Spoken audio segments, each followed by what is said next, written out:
It's quite a scenic place. The falls,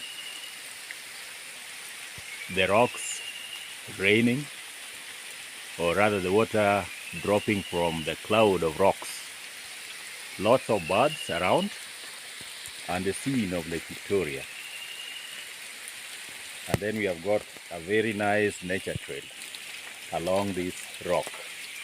Kind of a cliff, but it is raining water.